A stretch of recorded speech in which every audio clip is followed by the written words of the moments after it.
Personne ne savait exactement où le père d'Alexandre le Grand était enterré il y a plus de 2000 ans. Maintenant, nous avons enfin une réponse, et il s'avère que les archéologues ont peut-être cherché dans la mauvaise tombe pendant des années. Si vous voulez comprendre comment Alexandre est devenu si grand, vous devez commencer par son père, le roi Philippe II.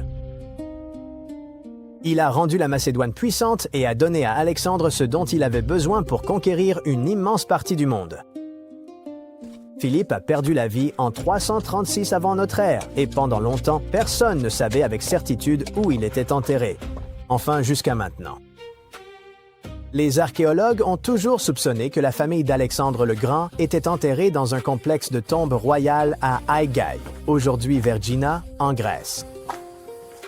Cette ville antique avait été presque oubliée pendant environ 2000 ans, jusqu'en 1977, quand un archéologue y a découvert 4 tombes royales. Mais 3 d'entre elles ont particulièrement attiré l'attention des spécialistes. Ils ont tout de suite été sûrs que l'une d'elles appartenait au roi Philippe II, mais laquelle? La plupart des gens s'accordaient à dire que la tombe 3 appartenait au fils d'Alexandre le Grand, Alexandre IV. Le véritable débat portait donc sur la tombe 1 et la tombe 2. Pendant longtemps, la plupart des experts pensaient que Philippe était enterré dans la tombe 2, mais il y avait un gros problème. Philippe boitait, et certaines études suggèrent que quiconque était enterré dans la tombe 2 n'avait aucune blessure apparente à la jambe. Cela nous laisse la tombe 1, mais la tombe 1 avait un autre problème. Elle était un peu bof. Elle était petite, mal construite et n'avait pas de sarcophage en marbre.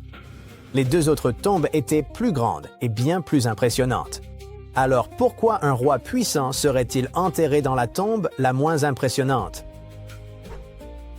Les experts ont en fait une bonne explication à cela. Ils disent que la tombe de Philippe II aurait probablement été simple et relativement pauvre parce qu'Alexandre manquait d'argent à l'époque. Il s'apprêtait à envahir l'Asie et cela demandait beaucoup de ressources. Mais avant de déclarer la tombe gagnante, les chercheurs devaient le prouver. Une équipe d'archéologues a donc utilisé des techniques d'imagerie et d'analyse scientifique, incluant les rayons X, les scanners et la datation au carbone 14, et a comparé les données avec ce que nous savons de la vie du roi Philippe, concluant que le roi Philippe II était probablement enterré dans la tombe 1, pas la 2. Il n'était pas seul, cependant. La tombe contenait également les restes d'une femme et d'un enfant. Les chercheurs pensent maintenant qu'il s'agissait du fils de Philippe et de sa femme, Cléopâtre. Non, pas cette Cléopâtre-là. Cela signifie que la tombe 2 appartenait sans doute au demi-frère d'Alexandre, le roi Aridée, et à sa femme, Adéa Eurydice. Ainsi, même si cette nouvelle étude apporte des preuves solides, le mystère de la tombe de Philippe II n'est peut-être pas encore totalement résolu, et les chercheurs en débattent toujours. Les archéologues égyptiens ont récemment fait une découverte extraordinaire près du Caire. Roulement de tambour, s'il vous plaît. La momie la plus ancienne et la plus complète jamais mise au jour dans le pays. Cette momie, vieille de 4300 ans, a été trouvée dans un ensemble de tombes près de la pyramide à degré de Djéser, datant de l'ancien empire égyptien. Elle était recouverte de couches d'or. L'équipe a également découvert plusieurs autres tombes, dont une appartenant à un haut dignitaire égyptien et une autre à un gardien des secrets, qui présidait aux cérémonies. Une autre tombe intéressante était celle d'un scribe, qui contenait les plus grandes statues jamais découvertes dans la région. Ce vaste site funéraire abrite également plus d'une douzaine de pyramides et de lieux de sépulture. L'une des momies les plus célèbres au monde est probablement celle d'Hatshepsut. Elle a gouverné l'Égypte pendant environ 20 ans, érigé de nombreux édifices impressionnants et créé de nouvelles routes commerciales. Cependant, lorsque l'archéologue Howard Carter a découvert son tombeau dans la vallée des rois, son sarcophage était vide. Carter a néanmoins trouvé 2 cercueils dans une autre tombe, dont l'un appartenait à la nourrice d'Hatshepsut et l'autre à une femme inconnue. En 2006, une équipe de spécialistes a décidé d'enquêter pour déterminer si cette femme mystérieuse était la reine en personne. Ils ont découvert une molaire dans une boîte en bois portant le nom d'Hatshepsut, et lorsqu'ils l'ont comparée à la mâchoire de la momie, elle correspondait parfaitement.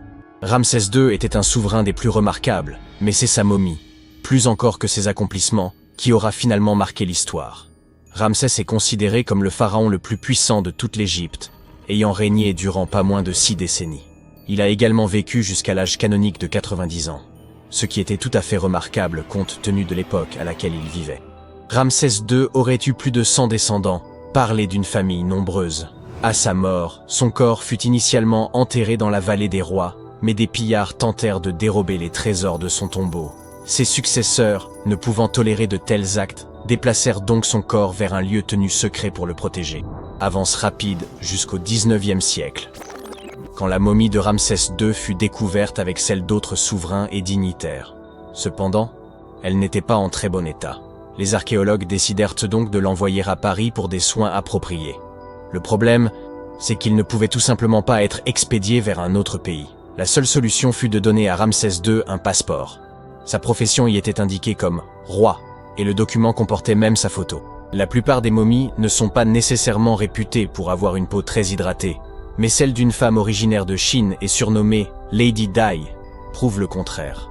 Non, nous ne parlons pas de cette Lady Di, mais d'une marquise remontant à la dynastie Han, découverte dans un tombeau richement décoré en 1971. Grâce aux conditions particulières de son sépulcre, humidité et absence d'oxygène, son corps était presque parfaitement préservé. Sa peau était douce, ses cheveux impeccables, et elle était encore souple.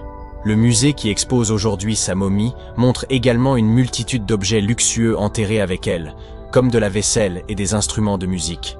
Les archéologues, en examinant la momie de plus près, découvrirent qu'elle était décédée d'une crise cardiaque vers l'âge de 50 ans. Bien qu'elle ait quitté ce monde depuis plus de 2000 ans, Madame Di continue de fasciner. La momie d'Ötzi, l'homme des glaces, fut découverte dans les Alpes en 1991.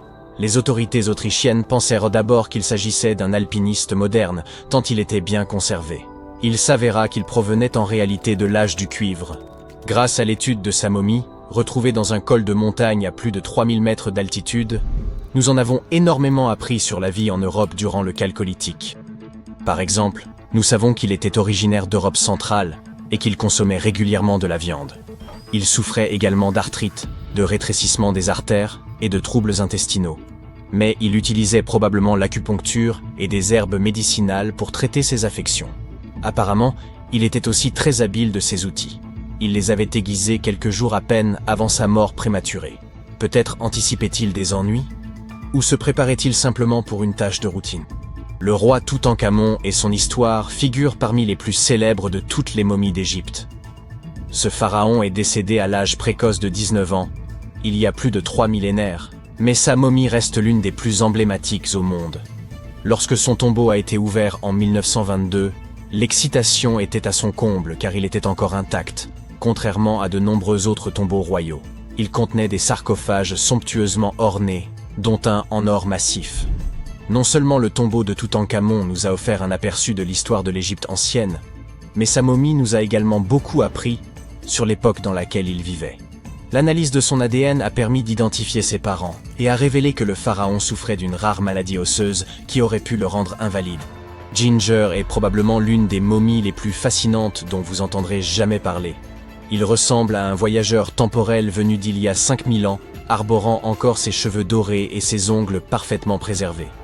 Ginger a été découvert en Égypte et est considéré comme le corps momifié le plus ancien jamais découvert. Avant que les Égyptiens ne maîtrisent l'art de la momification, ils plaçaient les corps dans des tombes peu profondes dans le sable chaud et sec. Comme ce dernier absorbait toute l'eau, les bactéries ne pouvaient ne pas se reproduire, et le corps était ainsi préservé naturellement. Aujourd'hui, les scientifiques ne sont pas certains que la préservation de Ginger était intentionnelle, mais étant donné que sa sépulture était constellée de poteries, il est probable que ceux qui l'y ont enterré aient connu des techniques de préservation avancées. Si vous souhaitez rencontrer Ginger en personne, il est actuellement exposé au British Museum. Un collectionneur d'art néerlandais a acquis une statue de Bouddha en Chine et a fait une découverte surprenante. Elle contenait une momie cachée à l'intérieur. Hélas, le corps était trop fragile pour être déplacé. Il a donc fallu le laisser sur place. La partie la plus impressionnante est que cette momie a plus de 1000 ans et qu'elle avait été exposée pendant 200 ans avant d'être enfermée dans cette statue. Lorsqu'ils en ont effectué la tomographie, les scientifiques ont découvert que la momie était remplie de morceaux de papier couverts d'écriture. Les experts pensent qu'il aurait pratiqué l'automomification, un processus radical impliquant un régime alimentaire particulier et un thé qui rend le corps moins susceptible aux bactéries. Seules quelques personnes pouvaient accomplir ce rituel, et celles qui y parvenaient étaient profondément respectées. Peu de reines égyptiennes ont autant intrigué les scientifiques et les historiens que la sublime Néfertiti. Si l'on en croit ses effigies, elle était renommée pour son cou élancé, ses grands yeux et ses pommettes saillantes. Son nom se traduit d'ailleurs par « La belle est venue ». Si ça ce n'est pas de la prédestination. Bien qu'elle ne fût pas pharaon elle-même, Néfertiti a tout de même réussi à laisser une empreinte durable. Les archives suggèrent qu'en tant qu'épouse royale, elle était extrêmement influente. En raison de son pouvoir, elle était certes admirée, mais s'était également fait de nombreux ennemis tout au long de sa vie. Elle était également liée à Toutankhamon, mais pas par le sang. Il s'agissait de sa belle-mère. Jusqu'à présent, sa momie n'a toujours pas été identifiée, mais cela pourrait bientôt changer. Un égyptologue, qui a fouillé des tombes dans la vallée des rois, a découvert 2 momies qu'il pense être celles de Néfertiti et de sa fille. Selon les spécialistes, nous pourrions bientôt obtenir une réponse définitive quant à l'identité de ces 2 dépouilles.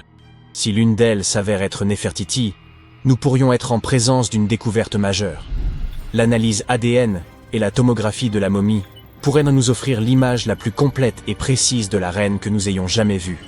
Il est incroyable de penser que nous n'avons fait qu'effleurer la surface de ce qui se cache en dessous de l'Égypte moderne.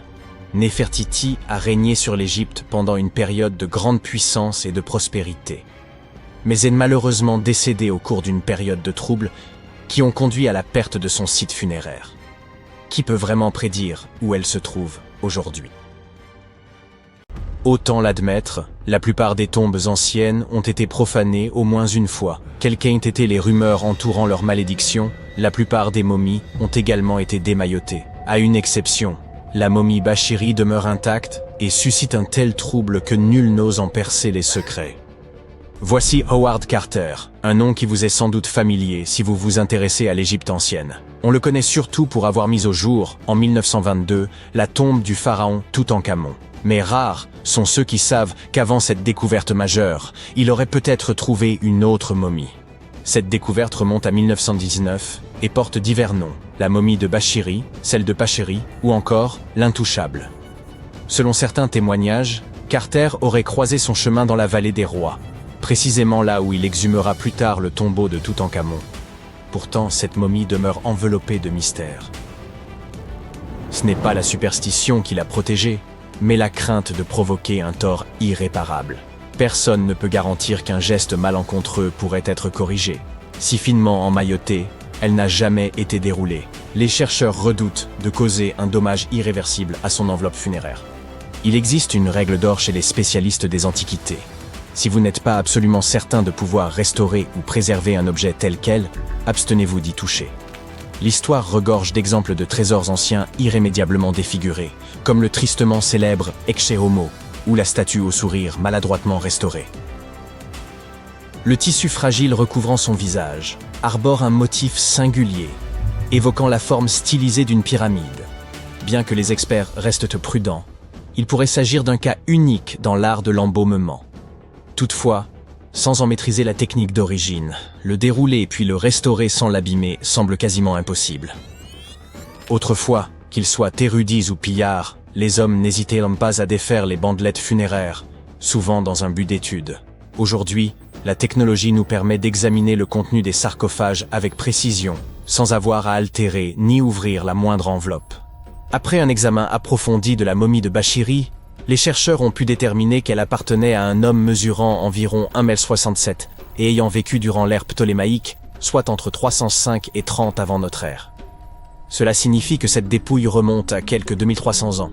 Le musée égyptien a révélé que les radiographies avaient permis de déceler une inscription portant le nom du défunt, bien qu'il demeure difficile d'affirmer s'il s'agissait de Pachéri ou de Nenu, ce qui ne fait qu'ajouter au mystère. Le musée a également tenu à souligner que le luxueux coffret renfermant la momie était orné de scènes richement illustrées. On y distingue le corps du défunt allongé sur un lit funéraire, encadré par les déesses Isis et Nephthys, ainsi que par les 4 fils du dieu Horus. À ses pieds figurent en outre 2 représentations d'Anubis. Il convient de noter que la momie de Bachiri n'est pas la seule à avoir conservé son intégrité. C'est également le cas d'Isetem Kebde. L'archéologue français Gaston Maspero, soucieux de préserver son repos, avait en effet choisi de ne pas ouvrir sa momie, tant son état de conservation était remarquable. Il avait toutefois précisé que la tombe avait été jadis mise à sac. Les radiographies ont permis d'approfondir notre connaissance de cette momie. Les images ont révélé la présence de plusieurs objets enfouis avec elle, notamment des amulettes autour de son cou, de son bras droit et de son front. Il s'agissait de l'épouse d'un grand prêtre. Ces radios ont également mis en évidence des problèmes dentaires et une arthrite touchant ses genoux. Si l'on sait qu'elle est morte à un âge avancé, il reste difficile d'en déterminer la précision. Mais divers documents datant du règne de son fils attestent de la haute estime dans laquelle elle était tenue au sein du royaume. Isetem Kebde n'était autre que la sœur épouse de Pinejem II. Vous avez bien saisi? Ils étaient à la fois conjoints et liés par le sang. Une telle union, aussi choquante puisse-t-elle paraître aujourd'hui, visait à préserver la pureté du sang royal. Un raisonnement comparable à celui des Habsbourg, dont la quête obsessionnelle de pureté aboutit à la consanguinité et à la tristement célèbre mâchoire des Habsbourg. Il ne nous appartient pas de juger les normes ou les pratiques de l'Égypte antique, mais ce que l'on peut affirmer sans réserve, c'est que tant Bachiri qu'Isetem Kebde ont eu la chance exceptionnelle de demeurer intacts. Toutankhamon, pour sa part, n'échappa pas à l'acharnement méthodique des chercheurs, au prix de nombreuses dégradations. Bien que la sépulture de Toutankhamon ait été mise au jour dès 1922, il fallut attendre l'année 1925 pour que les cercueils emboîtés soient ouverts lors d'une campagne de fouilles.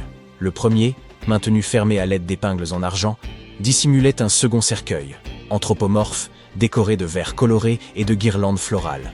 Des inquiétudes entouraient dans la momie royale, car elle avait été exposée à l'humidité. Le cercueil intermédiaire, dépourvu de poignée et particulièrement lourd, exigeait une extrême prudence lors de sa manipulation. Le 28 octobre 1925, en ouvrant le cercueil intérieur, en or massif et enveloppé d'un tissu rouge, les chercheurs découvrirent enfin la momie du souverain. La momie de Toutankhamon, longue d'environ 185 cm, épousait presque parfaitement les dimensions du cercueil intérieur, qui en mesurait 188. Vous l'aurez deviné, cette marge minime posait un réel problème. Extraire un corps aussi ancien, fragile et desséché d'un espace aussi restreint relevait d'un véritable défi, tant les risques d'endommagement étaient grands et la maniabilité quasi nulle. L'aspect de la momie soulevait des soupçons, elle était d'un noir de jais. Howard Carter, responsable des fouilles, estima qu'environ 2 seaux d'huile avaient été versés sur le corps. Toutefois, on avait soigneusement évité d'en asperger le masque et les pieds, probablement dans l'intention d'assurer une meilleure conservation. Le corps reposait dans le cercueil avec une légère inclinaison, et la différence de concentration d'huile entre les 2 côtés laissait penser que le cercueil avait peut-être basculé lors de sa mise en place dans le sarcophage. Ce liquide, en réagissant avec le temps, généra de l'humidité puis des réactions chimiques internes. Carter qualifia ce phénomène de combustion spontanée lente, qui entraîna la carbonisation progressive des bandelettes de lin. Hélas, la chaleur et l'humidité combinées n'épargnèrent pas les ornements funéraires. Le sceptre et le fléau se désintégrèrent, le scarabée en résine se fissura, et les fils retenant les mains ainsi que les bandelettes commencèrent à se désagréger, rendant l'ensemble du dispositif extrêmement fragile et instable. Avec le temps, les huiles s'étaient solidifiées, agissant comme une colle entre la momie, son masque et le fond du sarcophage. Pour tenter de les séparer, les archéologues exposèrent les cercueils au soleil durant plusieurs heures, atteignant une température de 65 degrés. Malgré cette tentative, la momie resta figée, et l'examen dut être réalisé sur place, sans pouvoir la déplacer. L'examen de la momie commença par les jambes et les pieds, les chercheurs ayant choisi de procéder de bas en haut. En déroulant avec précaution les premières bandelettes, ils mirent au jour le premier d'une série de trésors enveloppés aux côtés du souverain.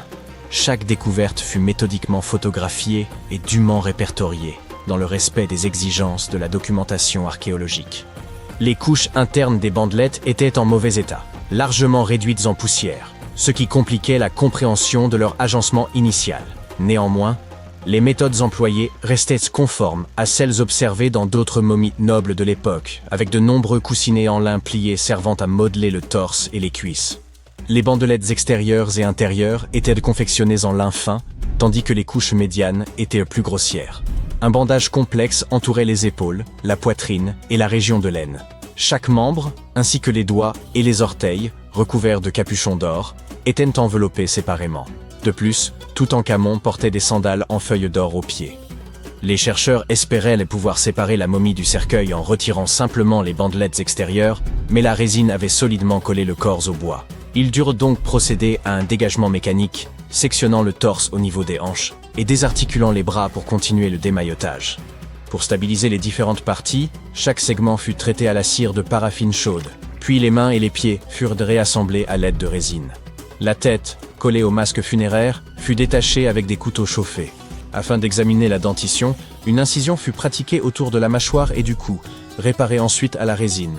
Techniquement, les scientifiques firent tout ce qui était en leur pouvoir pour préserver la momie. Pourtant, malgré leurs efforts, elle subit des dommages irréversibles.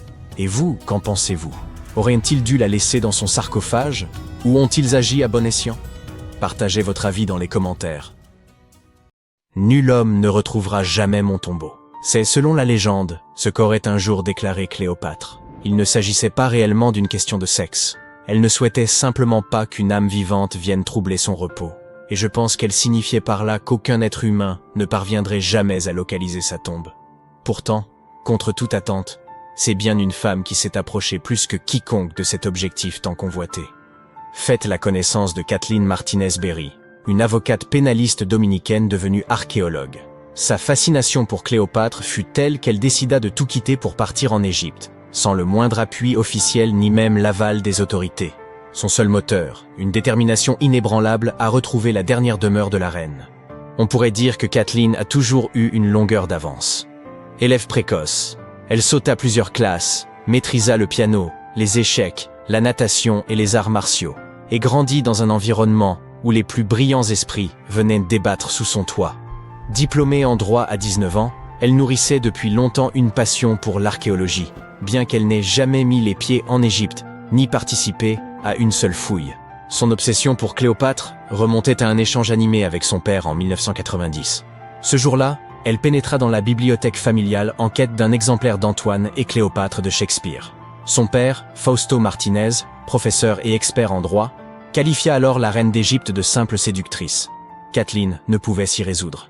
Elle riposta avec ferveur, soutenant que l'histoire avait profondément dénaturé l'image de Cléopâtre. Selon elle, les Romains s'étaient appliqués à détruire sa réputation, et pendant des siècles, on s'était contenté d'adhérer à leurs récits.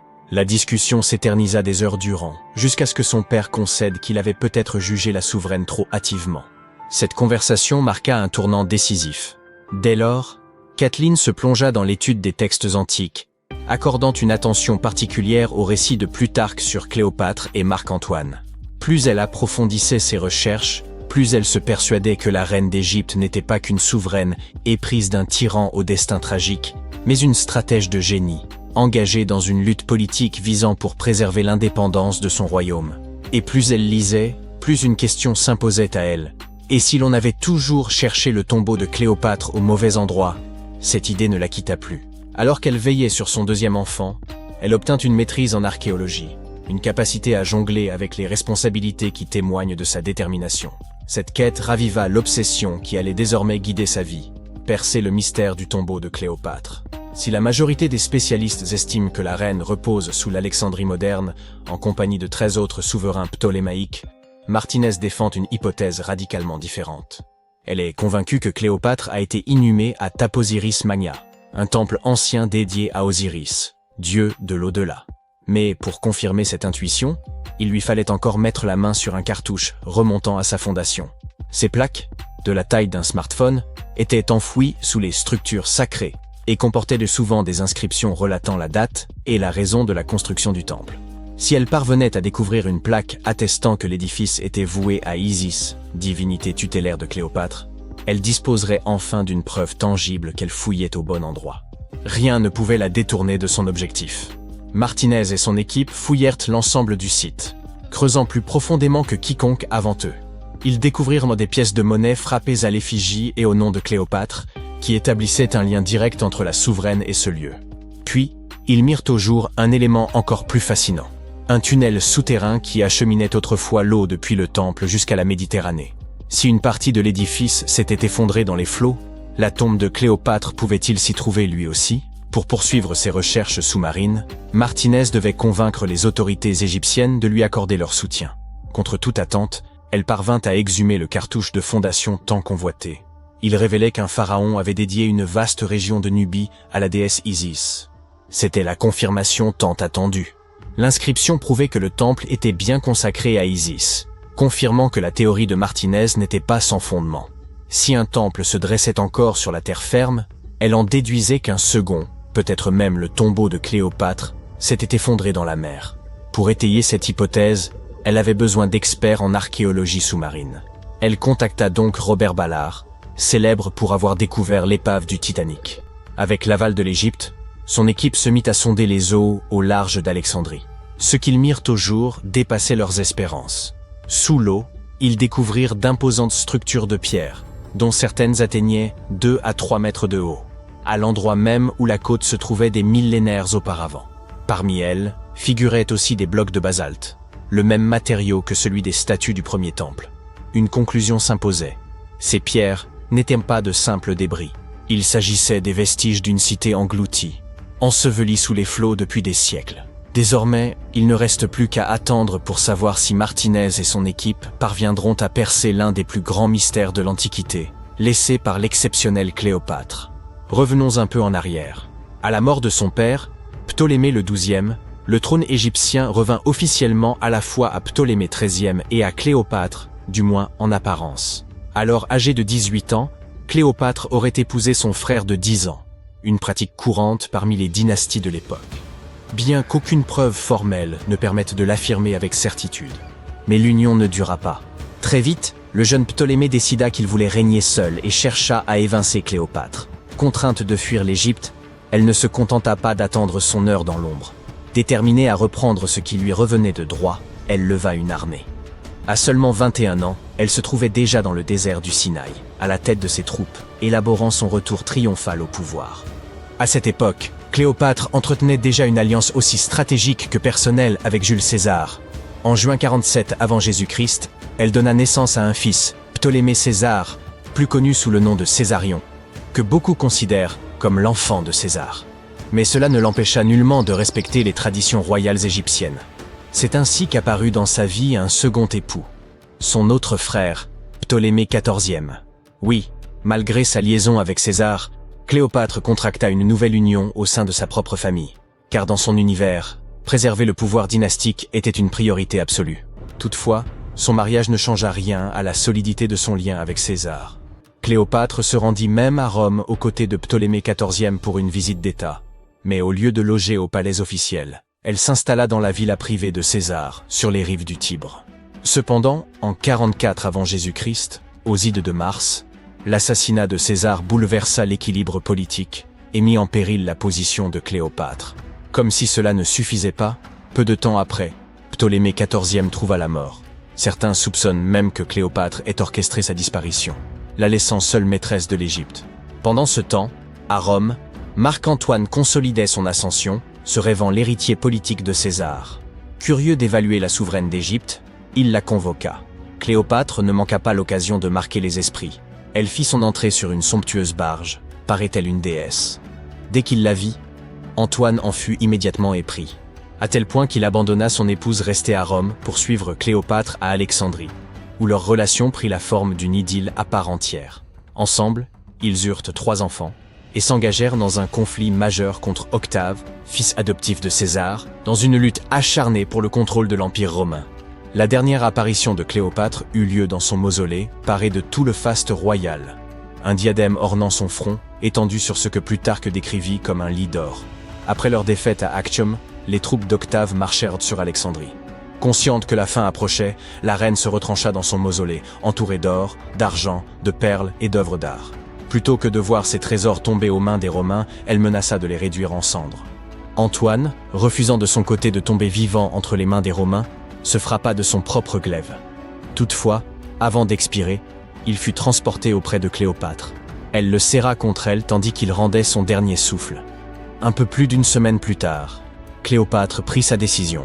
Plutôt que de souffrir l'humiliation d'être paradée comme prisonnière d'Octave, elle mit fin à ses jours.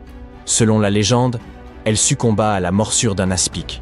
bien que les sources historiques restent floues sur ce point.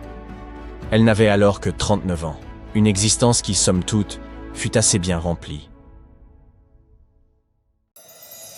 Les chercheurs ont mis au jour d'anciens artefacts tout près de la sépulture de Toutankhamon. Il s'avère que ce lieu de repos, supposément réservé à l'élite, s'apparente plus à une nécropole commune, abritant une douzaine de cercueils en bois datant d'environ 3600 ans. D'accord, j'ai peut-être un peu exagéré. Ces 11 tombes ne se trouvaient là pas exactement à côté de celles de Toutankhamon, mais relativement proches, aux abords de la ville de Luxor. Les découvertes récentes dans les sépultures égyptiennes apportent de précieuses indications sur la vie quotidienne dans l'Égypte antique, et contre toute attente, il apparaît que les Égyptiens partagèrent de nombreuses similitudes avec nos civilisations modernes. Les femmes arborent ainsi des parures depuis la nuit des temps, et les archéologues ont exhumé un collier d'une remarquable finesse, composé de 30 perles d'améthyste et de 2 perles d'agate, ainsi qu'un pendentif en forme de tête d'hippopotame, probablement très prisé à l'époque. Les chercheurs ont également découvert 2 miroirs en cuivre, l'un doté d'un manche sculpté en forme de lotus, l'autre orné de la déesse Hathor, associée au ciel, à la féminité, à la fertilité et à l'amour. Ces fouilles récentes aux abords du tombeau de Toutankhamon ont révélé une découverte saisissante. Pour la première fois depuis des millénaires, des vestiges du temple funéraire de la reine Hatshepsut ont été mis au jour. Essayez donc de le répéter rapidement 10 fois. Finalement, oubliée. Considérée comme la 2e femme à avoir régné en tant que pharaon, cette souveraine exerça son pouvoir avec courage et sagesse, laissant un héritage aussi durable que la pierre. Son temple, enfoui durant des siècles, constitue désormais une fenêtre précieuse sur une époque marquée par les intrigues et la ferveur spirituelle. Les archéologues ont exhumé plus de 1000 blocs de pierre richement ornés en périphérie du temple funéraire d'Hatshepsut.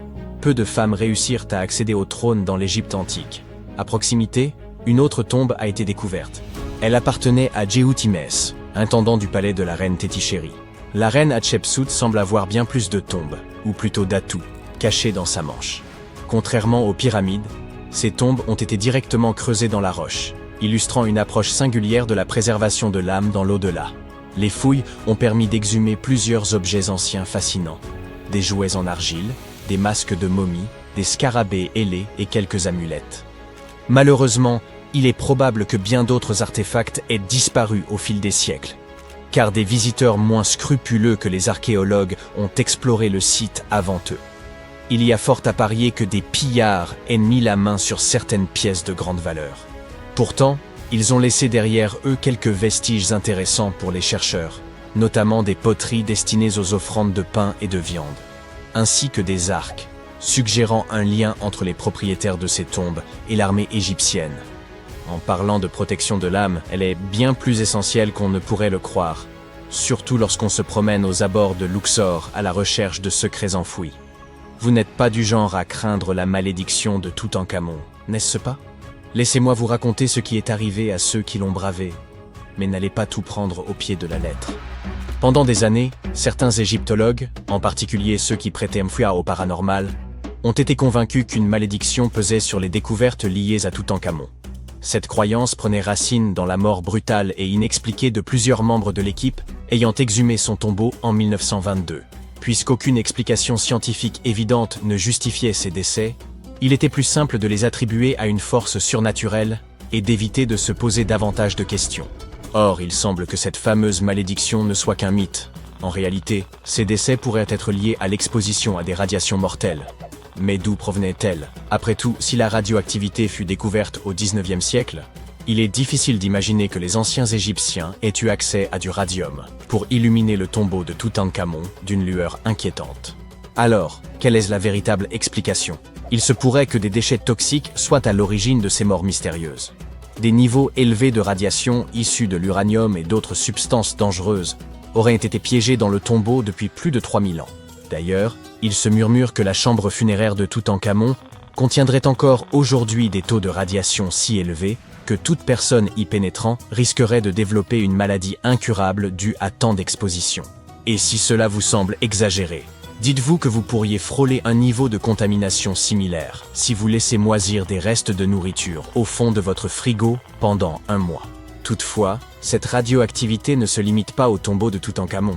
La recherche d'artefacts égyptiens est proprement fascinante mais tout aussi périlleuse. De nombreuses tombes de l'Ancien Empire affichent des niveaux de radiation anormalement élevés. Les compteurs Geiger ont détecté des radiations sur 2 sites proches des pyramides de Gizeh, et du radon, un gaz radioactif, a été relevé dans plusieurs tombes souterraines de Saqqara. Il est probable que les bâtisseurs de ces sépultures aient eu conscience de ces toxines. Des avertissements gravés sur les murs mettent en garde contre une mort inévitable pour quiconque ose profaner ces lieux. L'une des inscriptions prévient « Quiconque violera ce tombeau périra d'un mal qu'aucun médecin ne saura comprendre ». D'autres formules évoquant l'interdit causé par des esprits maléfiques ont sans doute renforcé la peur de ces malédictions antiques. Depuis toujours, ces avertissements intriguent les archéologues. Mais un événement survenu il y a un siècle a ravivé la crainte des malédictions. En 1922, peu après l'ouverture du tombeau de Toutankhamon, Lord Carnarvon, qui avait financé l'expédition, mourut dans des circonstances mystérieuses, de même que de nombreuses personnes ayant exploré la tombe. Arthur Weigel, un égyptologue britannique présent lors de l'ouverture du tombeau, est d'ailleurs considéré comme l'un des artisans du mythe de la malédiction. Ironie du sort, il mourut prématurément en 1934, alors qu'il n'avait qu'une cinquantaine d'années. Certains avancent que son décès pourrait être lié à une exposition prolongée aux radiations. Sur les 26 personnes présentes lors de l'ouverture, 6 périrent dans les 10 années suivantes. Toutefois, ces disparitions ne sont pas toutes imputables aux rayons X. Les causes variaient: asphyxie, AVC, insuffisance cardiaque, pneumonie et même empoisonnement. Sinistre, n'est-ce pas? Pourtant, un homme semble avoir échappé à cette prétendue malédiction. Howard Carter, l'archéologue qui dirigeait les fouilles. Pour certains, sa survie prouvait que cette légende n'était qu'un mythe. Après sa découverte, Carter publia plusieurs ouvrages avant d'abandonner progressivement l'archéologie pour le commerce d'antiquités destinées aux musées. Toutefois, certains pensent que la malédiction l'a frappé d'une autre manière. Une rumeur persistante le lie à Evelyn, la fille de Lord Carnarvon. On raconte qu'il l'aimait éperdument, mais qu'elle épousa un autre homme. Désespéré, il aurait choisi de rester célibataire jusqu'à la fin de sa vie. Une autre forme de malédiction, plus subtile, mais tout aussi cruelle. D'autres ont affirmé qu'ils avaient eu une liaison durant son séjour en Égypte, mais que tout s'était terminé avec la mort de son père et son départ définitif du pays. Néanmoins, ces récits manquent de preuves. Evelyn n'avait que 6 ans lorsqu'ils se sont rencontrés, et leur relation est restée cordiale jusqu'à la fin. Présente à ses funérailles, elle faisait partie des rares invités, mais elle a nié toute romance, affirmant qu'ils n'étaient pas si intimes. 1 an après la découverte de la tombe de Toutankhamon, Evelyn épousa le politicien Sir Brograve Beauchamp et eut une fille. Cette même année, Beauchamp visita la sépulture avec ses parents, sous la conduite de Carter. Ce dernier ne se maria jamais, et, hormis ses spéculations posthumes autour d'Evelyn, aucune autre relation amoureuse ne lui fut attribuée. Si la légende de la malédiction ajoute une touche intrigante à son histoire, son tempérament distant vis-à-vis des relations était déjà évident bien avant l'ouverture du tombeau. Carter n'était tout simplement pas quelqu'un de sociable. En 1939, après un long combat contre la maladie, il finit par succomber. Il avait 64 ans, une espérance de vie tout à fait ordinaire au Royaume-Uni à cette époque, si bien que personne ne jugea sa mort suspecte ni ne l'associa à une quelconque malédiction. À son décès, on découvrit que plusieurs artefacts du tombeau de Toutankhamon étaient en sa possession, dans son appartement londonien. Ceux-ci furent finalement restitués à l'Égypte, événement que certains interprétèrent comme la conclusion de la malédiction. Peut-être que s'il n'avait pas conservé ses souvenirs chez lui, il aurait vécu bien plus longtemps. Quant aux autres décès, ils conservent une part de mystère. La théorie de la malédiction a sans doute été renforcée par des événements troublants survenus lors des fouilles. Carnarvon développa une grave infection après une simple piqûre de moustique. Et au moment de l'ouverture du tombeau, le Caire connut une panne de courant inexplicable suivie d'une tempête de sable. En Angleterre, le chien de Lord Carnarvon, Suzy, s'échappa de la demeure et se mit à aboyer frénétiquement, sans raison apparente, du moins si l'on en croit les témoins. Plus étrange encore, au moment exact où son maître rendit son dernier soupir, l'animal poussa un hurlement avant de s'effondrer, inerte. Peut-être que les radiations n'ont finalement joué aucun rôle, et que les anciens artefacts du tombeau de Toutankhamon étaient réellement porteurs d'une malédiction. Troublant, n'est-ce pas? Peu de civilisations sont aussi énigmatiques que l'Égypte ancienne. Ce puissant empire dura plus de 3000 ans. Il nous légua des pyramides toujours debout et des mythes dont l'écho résonne encore. C'est l'un des lieux les plus étudiés au monde. Et pourtant, de nouvelles découvertes continuent de nous étonner. À Abydos, des archéologues ont récemment mis au jour une tombe royale vieille de 3600 ans. Elle est immense et ornée de hiéroglyphes dorés honorant les dieux. Mais le nom du pharaon, il a disparu. Qui était donc ce souverain et quel nouveau chapitre de l'histoire égyptienne cette énigme pourrait-elle révéler? S'il est un endroit en Égypte où la limite entre vie et mort semble presque s'effacer, c'est bien Abydos. Pour les anciens Égyptiens, ce territoire était sacré. Ils pensaient qu'il abritait la tombe d'Osiris, le dieu qui mourut, fut démembré, puis renaquit pour régner sur l'au-delà. Cette croyance fit d'Abydos le cœur spirituel du pays.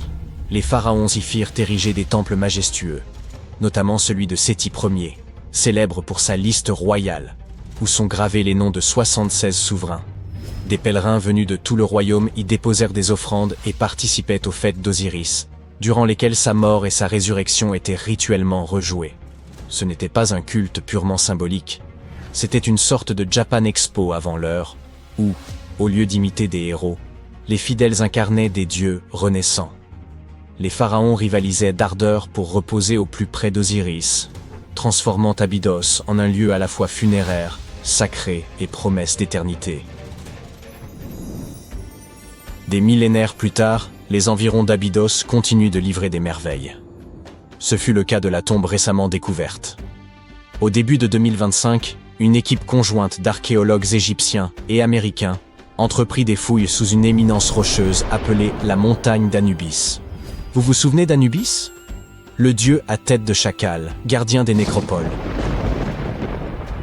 À 7 mètres de profondeur, ils découvrirent une sépulture royale longtemps dissimulée. Hélas, malgré des siècles de secrets, les pillards en avaient depuis longtemps dérobé les trésors. Mais tout montrait qu'elle appartenait à une figure d'importance. Comme dans un vaste manoir vide dont on devine encore l'opulence de son ancien occupant. La chambre funéraire comportait des voûtes en briques crues, hautes de plus de 5 mètres, la taille d'une girafe femelle debout. Pour un édifice vieux de 36 siècles, l'ensemble demeurait prodigieux. Et pourtant, connaissant le génie architectural des anciens Égyptiens, rien ne saurait vraiment surprendre. Aucun trésor n'a été retrouvé, aucun masque d'or, et plus tragique encore, aucun nom. Le cartouche qui aurait dû révéler l'identité du roi était illisible. Or, les tombes égyptiennes affichaient presque toujours le nom de leur occupant. Dans l'Égypte antique, un cartouche n'était rien de moins qu'une large étiquette ovale entourant, en hiéroglyphes, le nom du souverain. C'était une sorte de laissez-passer royal valable, dans ce monde comme dans l'autre. Sans lui, l'âme ne pouvait franchir les portes de l'au-delà. Car pour les Égyptiens, le nom, le reine, ne servait pas seulement à distinguer un individu, mais constituait l'essence même de son être. Tant que son règne survivait, l'esprit demeurait vivant. Être oublié, c'était subir un sort pire que la mort. Une âme sans nom ne pouvait poursuivre son voyage éternel. C'est pourquoi les cartouches se trouvaient partout, sur les temples, les obélisques, les bijoux, les statues et les parois funéraires. Leur rôle dépassait la simple inscription. Ils maintenaient la présence du pharaon visible en tout lieu. Imaginez bâtir une tombe monumentale pour que des visiteurs, 3600 ans plus tard, y pénètrent en se demandant « c'était qui déjà ?» Situation peu glorieuse, assurément. Voilà pourquoi il n'est pas absurde d'imaginer ce souverain anonyme hantant ses pilleurs à jamais. Le cartouche, en vérité, avait une portée considérable. L'un des exemples les plus célèbres provient de la tombe de Thoutmôsis III. Sa chambre funéraire et son sarcophage étaient littéralement façonnés dans la forme d'un cartouche, faisant de l'ensemble un symbole architectural vivant de son nom. Heureusement, dans la tombe récemment découverte, tout n'avait pas disparu. À l'entrée, peints dans des reflets d'or, se tenaient 2 gardiennes bien connues, les déesses Isis et Nephthys. Isis, magicienne, avait rassemblé les membres d'Osiris et lui avait rendu la vie. Nephthys, sa sœur, demeurait la pleureuse éternelle et la protectrice des morts. Ensemble, elles assuraient que quiconque reposerait ici ne traverserait pas seul l'au-delà. Un indice supplémentaire du prestige du pharaon inconnu. Mais qui pouvait-il être? Pour le découvrir, il faut remonter le fil du temps. Cette sépulture date d'une période troublée. La deuxième période intermédiaire, lorsque l'Égypte, morcelée, n'était plus dirigée par un seul souverain, mais scindée en plusieurs royaumes rivaux, chacun régnant sur son propre territoire. Une véritable version antique de Game of Thrones. Et au cœur même de ce tumulte s'élevait Abydos. Durant un temps, elle abrita sa propre lignée royale, connue sous le nom de dynastie d'Abydos. Ces souverains n'étaient pas les bâtisseurs de pyramides que tout le monde connaît. Et c'est précisément ce qui les rend si énigmatiques. Ils n'ont laissé derrière eux ni monuments majestueux, ni cités étendues, seulement quelques fragments de noms gravés sur des blocs ébréchés. Pendant des siècles, nombre d'égyptologues doutèrent de leur existence. Mais tout changea en 2014, lorsque les archéologues mirent au jour la tombe de Senebkay, l'un de ces rois obscurs. Depuis, chaque élément connu à son sujet révèle qu'il eut une destinée singulière. Ses ossements portent 18 plaies profondes, caractéristiques des blessures reçues au combat. Son crâne, son dos et ses mains furent frappés, et il périt probablement en affrontant l'ennemi, devenant ainsi l'un des rares pharaons dont on sait qu'il mourut sur le champ de bataille.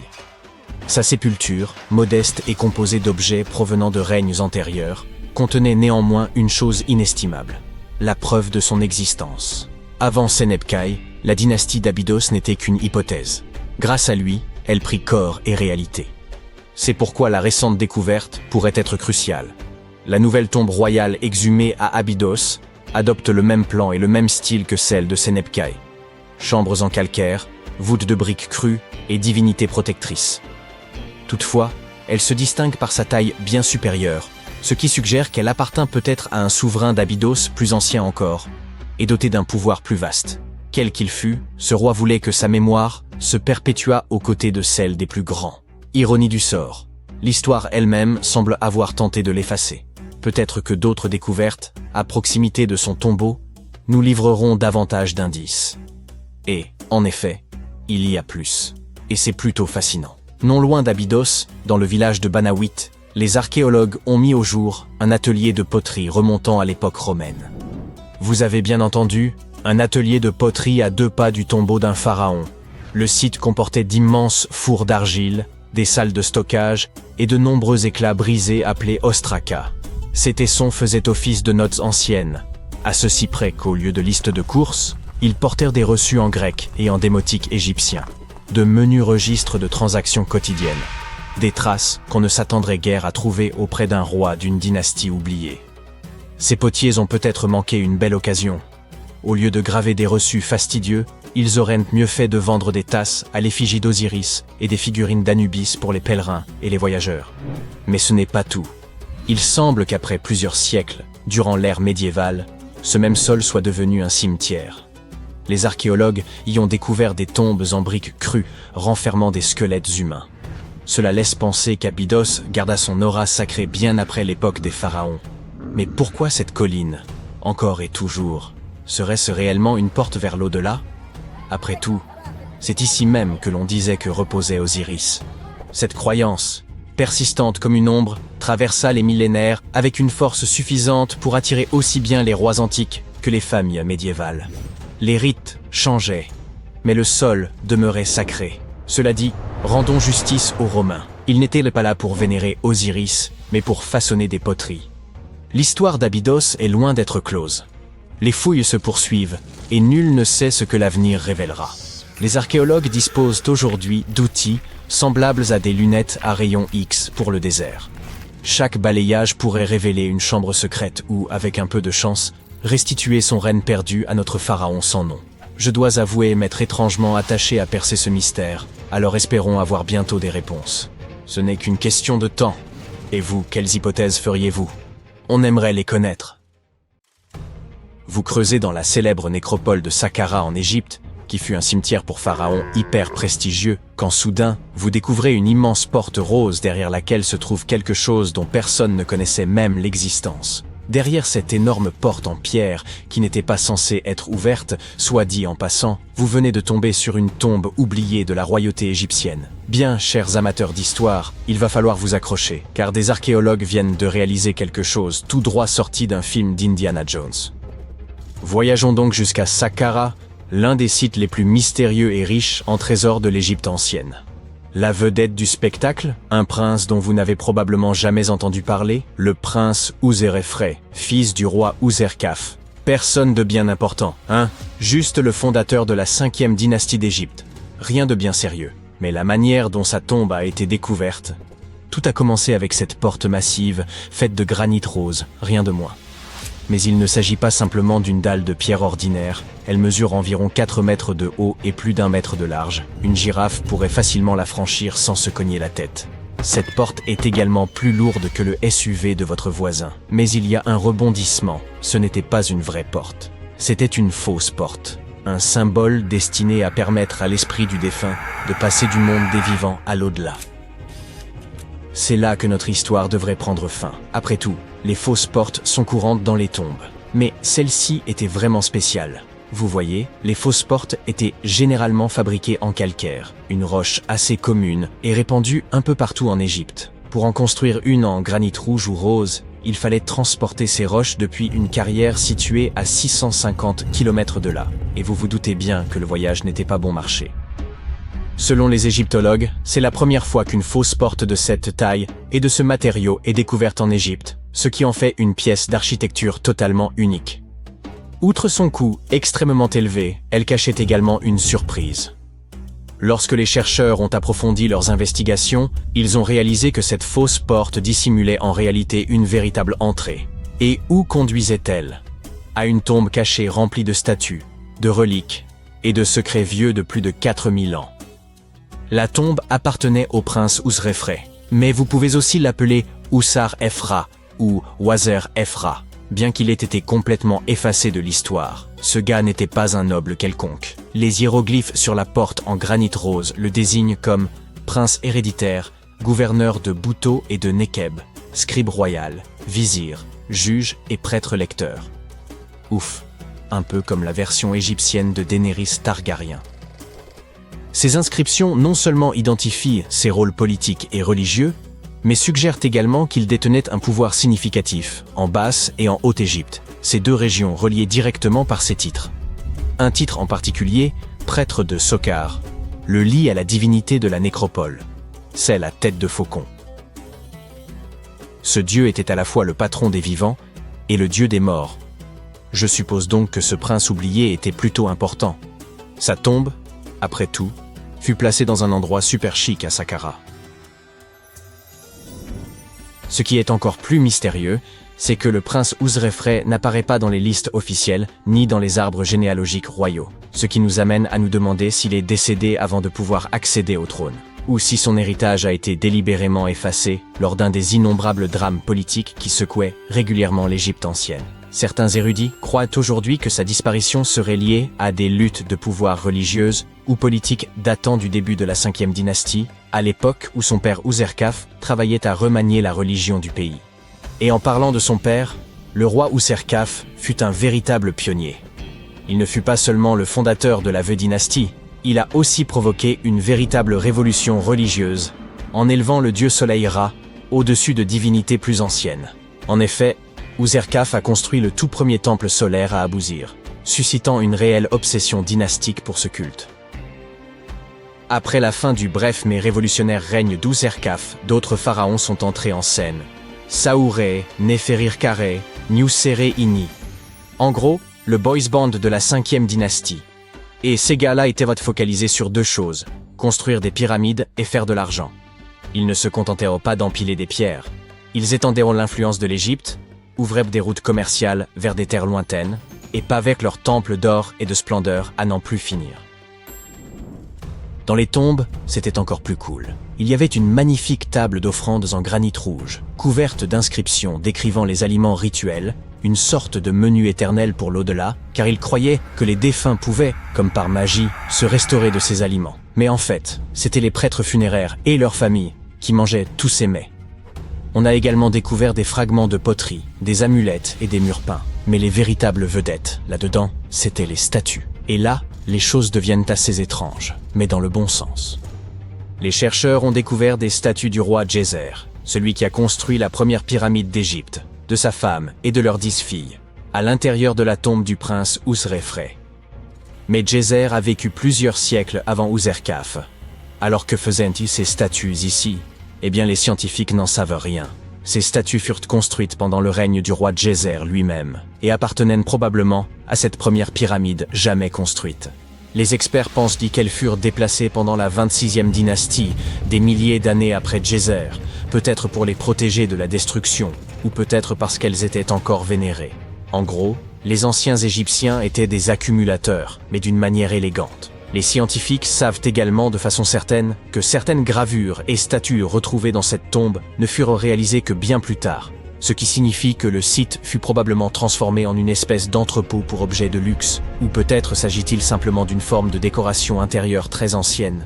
Quoi qu'il en soit, ce n'était pas tout. Il y avait une autre entrée en granit rose du côté est du tombeau, avec des inscriptions liées au roi Néferir-Karé, un autre pharaon de la 5e dynastie qui a également essayé de construire sa propre pyramide, mais a échoué. Et près de cette deuxième entrée, les archéologues ont découvert quelque chose de jamais vu auparavant à Saqqara. Un ensemble de 13 statues en granit rose, toutes assises en rang sur un banc à dossier, comme si elles étaient dans la salle d'attente du fisc de l'au-delà. Certaines avaient la tête surélevée et représentaient probablement les épouses du prince, tandis que d'autres n'avaient plus de tête du tout. Une statue en granit noir fut trouvée à l'envers. Peut-être est-elle tombée à un moment ou à un autre au cours de tous ces longs siècles silencieux. Selon les archéologues, la position et la forme des têtes suggèrent que ces statues suivaient une hiérarchie sociale stricte, avec les figures centrales représentant probablement des individus de statut plus élevé. Les statues sans tête pourraient indiquer un travail inachevé ou des actes de vandalisme. Et à propos de statues en granit noir, on en a trouvé une autre à l'intérieur de la tombe. En se basant sur sa forme et ses inscriptions, il semble qu'elle ait été placée là au cours de la 26e dynastie, à l'époque où furent déplacées ces autres statues, celles de Djeser. Cela suggère que la tombe n'était pas abandonnée. Elle a été réutilisée, adaptée, et peut-être même vénérée par les générations suivantes. D'ailleurs, le granit noir fut associé à Osiris, le dieu des enfers, pendant la période tardive. Ce qui signifie que la présence de cette statue est un indice que la tombe est devenue un espace rituel bien après la mort du prince. Tout cela, des portes en granit géantes, des statues surprenantes, des tombeaux réutilisés, constitue une découverte absolument passionnante. Le prince Ouserefre n'est peut-être pas encore un nom connu, mais son tombeau est désormais l'un des plus fascinants jamais découverts à Saqqara. Il témoigne non seulement de ce qu'était l'ancien empire, mais aussi du fait que les anciens Égyptiens restaient en contact avec leur passé, même des milliers d'années plus tard. Alors, qu'est-ce que tout cela signifie? Pourquoi cacher un tombeau derrière une porte factice? Pourquoi le remplir de statues de différentes époques? Et qui était exactement le prince Ouserefre? C'est le genre de mystère qui pousse les archéologues à creuser et qui nous fascine. En fin de compte, cette découverte ne concerne pas seulement un tombeau. Elle concerne tout ce qui repose encore sous les sables d'Égypte. Au fur et à mesure que nous faisons de nouvelles découvertes, nous réalisons que l'histoire ancienne ne disparaît jamais. Elle sommeille simplement, derrière d'immenses portes de granit rose.